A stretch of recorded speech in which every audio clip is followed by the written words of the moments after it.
A verdade é que depois deste momento não me importava nada continuar aí sentado, o irmão continuar a cantar, mas como não posso fugir da minha responsabilidade, e não para estragar este momento tão bom que nós tivemos, prometo ser mesmo curto, simples e objetivo.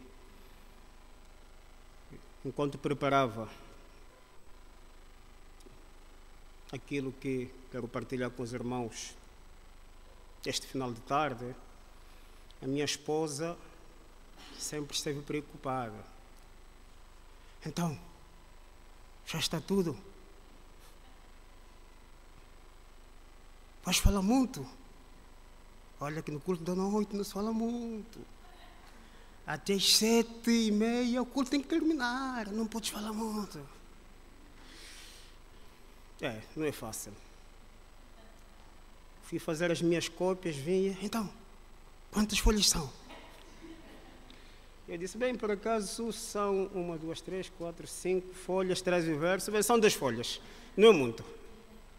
Mas olha, até as 7h30 o culto tem que terminar. Preocupação da esposa. É bom, por isso agradeço a Deus pela esposa que me deu, pela família que me concedeu. São uma bênção, apesar dos pesares. Queridos irmãos, a leitura que eu vos trago neste final de tarde está no livro de Mateus, Evangelho de Mateus. Os irmãos poderão abrir suas Bíblias e mantê-las abertas. Mateus capítulo 7,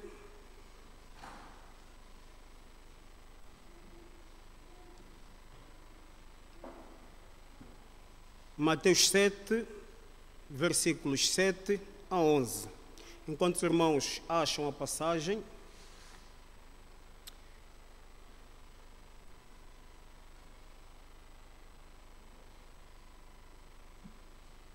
certa vez,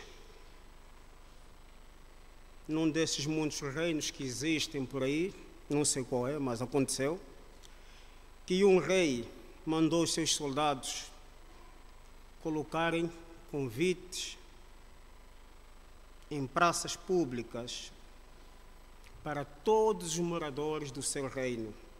Não só do seu reino, mas também dos reinos vizinhos. Não somente dos reinos vizinhos, mas também para quem quisesse comparecer a uma grande festa, uma incrível festa que seria dada no castelo.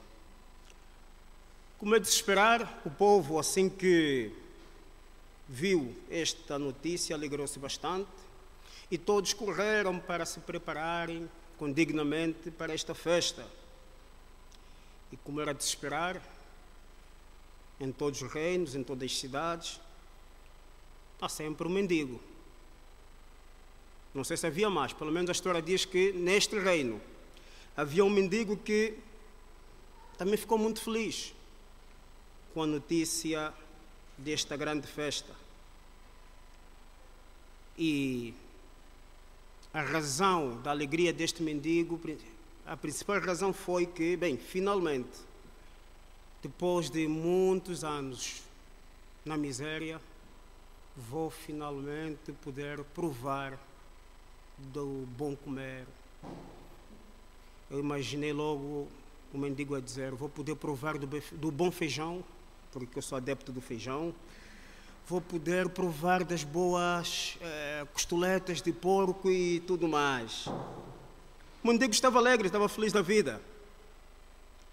Mas, a certa altura, o semblante deste homem começou a mudar. Por quê, irmãos? Porque algo chamou-lhe a atenção no final do cartaz. E o que dizia é exatamente o seguinte: podem vir à festa, qualquer um, mas atenção, venham com roupa decente. Já compreendem por que o mendigo ficou raivoso, não? Mas como é possível este rei convidar todo mundo e no final colocar: venham com roupa decente? Se eu sou um mendigo, o convite também diz respeito à minha pessoa, onde é que vou encontrar roupas decentes? Mas onde é que já se viu tamanha afronta?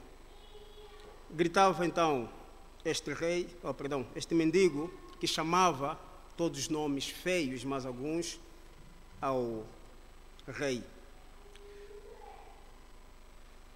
O mendigo não ficou por aí. Disse: bem, não adianta continuar aqui irritado porque não resolvo nada. Tomou uma decisão. Eu vou falar com o rei e exigir dele as roupas para que eu também possa comparecer nesta festa. Como é de sabido, os palácios são guardados por soldados bem armados que não deixam qualquer pessoa entrar, quanto menos um mendigo. E este homem, ao chegar na porta do palácio, os soldados não permitiram que ele entrasse. Mas como o mendigo estava tão revoltado, pôs-se a gritar, pôs-se aos berros. Berros estes que chegaram ao rei. O rei, ao espreitar a janela, quis saber o que se passava. Disseram: é que este homem que insiste que quer falar consigo. O rei, até não era assim tão mau, permitiu que este homem entrasse. E mal chegou na presença do rei: oh, senhor rei, tudo bem que tiveste uma boa ideia em dar uma festa para a população, para o povo, não só para o teu reino, principalmente dos reinos vizinhos, mas essa história de que temos de vir trajados decentemente, mas onde é que eu encontro roupas para poder comparecer nesta festa? Depois do mendigo ter apresentado essas razões, o rei pôs-se a pensar e disse logo: bem, por acaso é justo. Concordo exatamente com o teu ponto de vista. És mendigo, não tens a quem pedir emprestado e fazes bem em vir reclamá-lo a mim, porque fui eu que coloquei o anúncio. Eu mandei colocar. Mas não te preocupes, já que pedes roupas limpas, assim será. O rei chamou o seu filho, que prontamente atendeu o pai, e o pai ordenou-lhe para que levasse ao quarto real e que desse roupas decentes àquele homem. O mendigo, todo feliz da vida, acompanhou o filho do rei pelo castelo adentro. Era tanta beleza no castelo que o mendigo estava praticamente sem palavras. Chegando ao quarto real, ela era tão grande, mas tão grande, que o próprio mendigo seria capaz de perder-se dentro dela. Era tanta roupa boa, bonita, interessante, que era de esperar.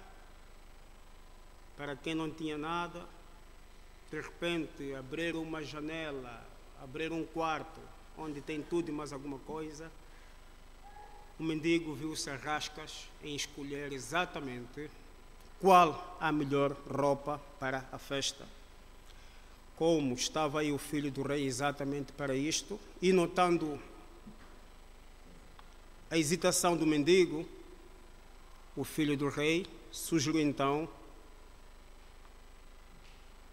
uma roupa que ficava-lhe perfeitamente bem. O mendigo tirou os seus trapos, colocou a roupa novinha em folha, mas depois de estar novinho, o que este homem faz não foi outra coisa senão pegar nos seus trapos outra vez, colocar debaixo do braço e dizer ao filho do rei: bem, estou pronto para ir à festa. O filho do rei ficou atônito, mas essas roupas rasgadas, podes abandonar, podes deitá-las no lixo. O mendigo diz logo: não, você não me engana, sou mendigo, mas sou esperto. Tenho roupas novas, sim, mas essas roupas um dia vão se estragar. E quando estragarem, tenho essas minhas velhas guardadas para substituir. Bem, o senhor filho do rei não quis complicar a vida do mendigo, apesar de roupas novas, continuava a ser mendigo, e foi à festa. E o banquete tinha realmente muita coisa de bom, desde feijão a costeletas, tudo aquilo que eu gosto, estava lá. Mas a verdade é que, enquanto todo mundo aproveitava, este mendigo praticamente não conseguia aproveitar-se da festa, porque tinha os 2 braços ocupados com os trapos, com as roupas que ele tinha tirado. E quando alguém pedisse que é para pôr de lado, ele reclamava logo: não pode ser, são minhas e vão continuar comigo. Porque um dia sei que vou precisar delas novamente. E diz a história, diz a parábola, diz a lenda e tudo mais, que este homem, enquanto decorreu a festa, não conseguia comer à vontade. Não se aproveitou do bom que o rei havia proporcionado para o povo. Irritado, este homem saiu da festa a ofender mais uma vez todos e tudo, e naquela raiva acontece o pior. É que um dos fios do trapo que ele carregava ficou por trás, pisou, tropeçou e caiu de alto a baixo. Uma grande multidão se pôs à volta, todos horrorizados com o ocorrido. Isto chegou aos ouvidos do rei, que se aproximou, olhou e chorou. Dizia o rei: não precisava ser assim. Não precisava, porque as roupas que eu mandei te darem eram as mais especiais e jamais se gastariam. Trago-vos o tema: o nosso bom Deus cuida de nós.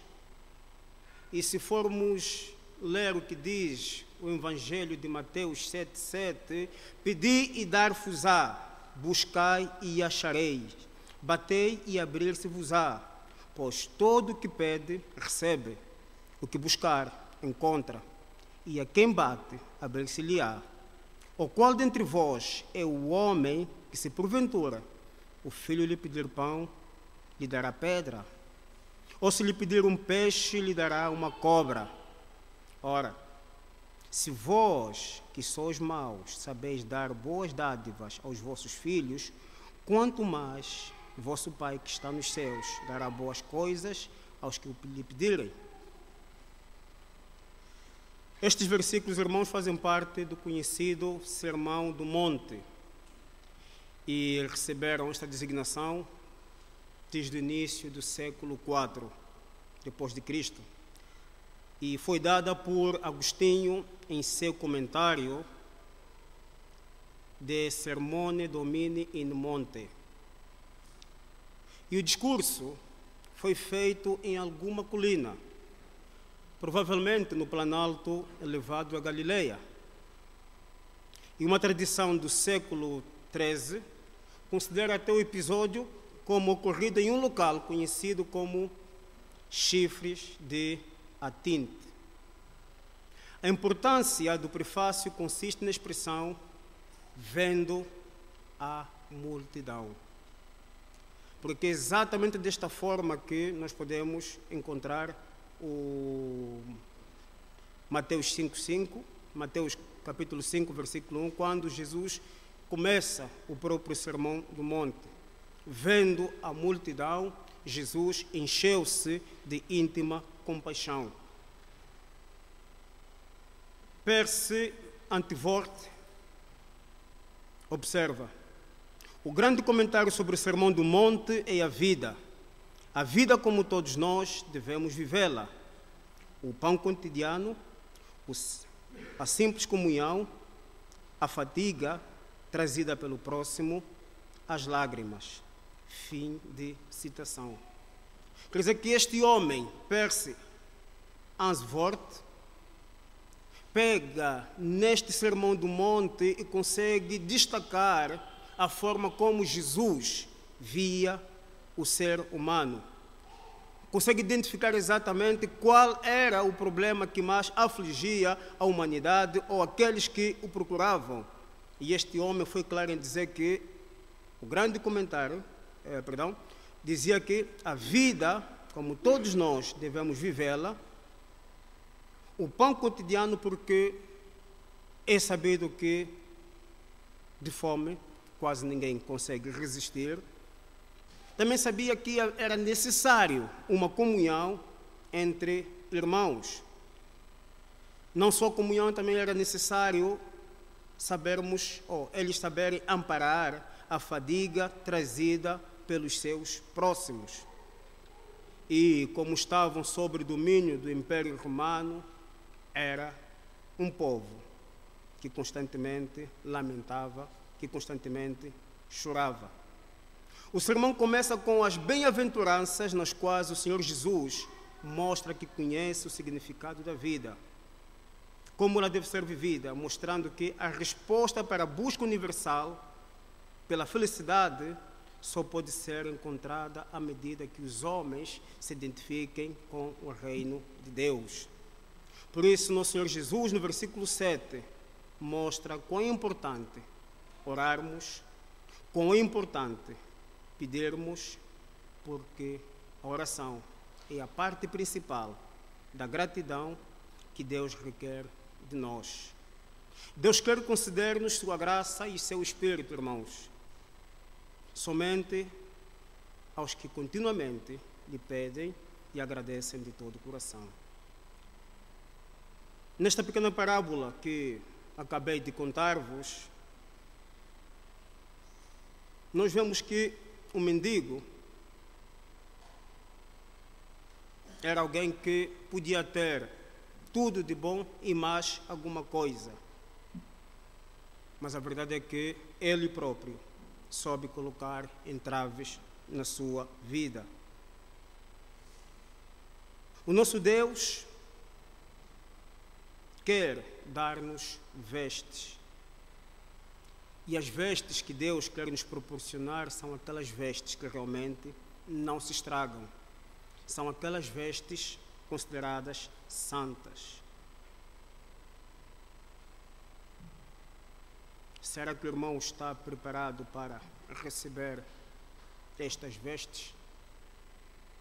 Será que o irmão está pronto a receber aquilo que Deus quer dar-te como dádiva? O irmão já deitou os trapos velhos que impedem de ver as bênçãos de Deus na sua vida? A irmã já abandonou as trouxas de roupa velha que vem carregando? Quantas vezes nós reclamamos que a nossa vida não vai bem? Quantas vezes é que não olhamos para o vizinho que até nem a igreja vai? E olhamos para cima, olha para aquilo.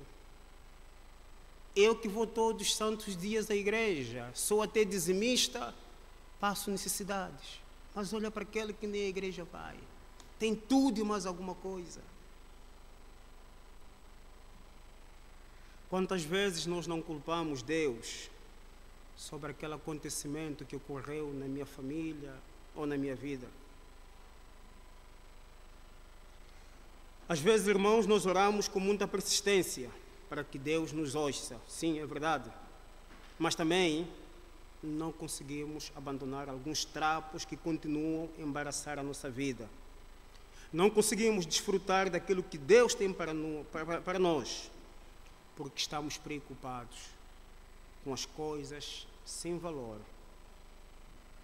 que jamais nos darão a satisfação plena comparado com aquilo que Deus nos quer oferecer. Às vezes até, irmãos, pedimos, mas somos aqueles que pedimos com condições. Eu peço a Deus, sim, eu vou pedir a Deus, mas antes que Deus haja, eu próprio dou o primeiro passo. Como se fosse, eu farei isto para que Deus veja qual é o meu objetivo. Para que Deus veja exatamente o que eu preciso. Então, quem sabe, desta forma, Deus há de acompanhar-me. E é interessante vermos que na Bíblia temos a história de uma mãe que, enquanto esteve grávida, perguntou a Deus por que no seu ventre havia aquela luta. Havia uma disputa. E Deus respondeu a esta mulher que sentes esta luta porque tens 2 povos dentro de ti. E o interessante é que o mais velho há de servir o menor. Os filhos, quando nasceram, a mãe já tinha isto incutido na cabeça de que Deus havia lhe revelado que o mais velho haveria de servir o menor. Por isso trabalhou no sentido de orientar ou amar mais o mais novo, porque já sabia que era o escolhido de Deus. Tanto até que, a dada altura, para que conseguissem passar a perna, enganar o pai que estava cego, a própria mãe ajudou a preparar aquilo que fosse a melhor estratégia para poder enganar o pai. A verdade é que esta mulher tentou exatamente dar uma ajuda a Deus. E muitas vezes é aquilo que nós fazemos. Acreditamos ou confiamos que nosso Deus pode suprir as nossas necessidades. Então, ainda que peçamos, não esperamos que Deus resolva e resolvemos as coisas à nossa maneira, para que depois Deus nos acompanhe. No último versículo que nós lemos, nosso Senhor Jesus Cristo procura despertar em nós, logo no início, como base de oração, o respeito e a confiança para com Deus que uma criança tem para com o seu pai. E eu sempre que leio este versículo 11, analiso a forma como Deus quer que nós confiemos nele, faz-me recuar um pouco no tempo e lembrar o meu filhinho quando tinha os seus 2 anos. Tinha uma brincadeira muito estranha.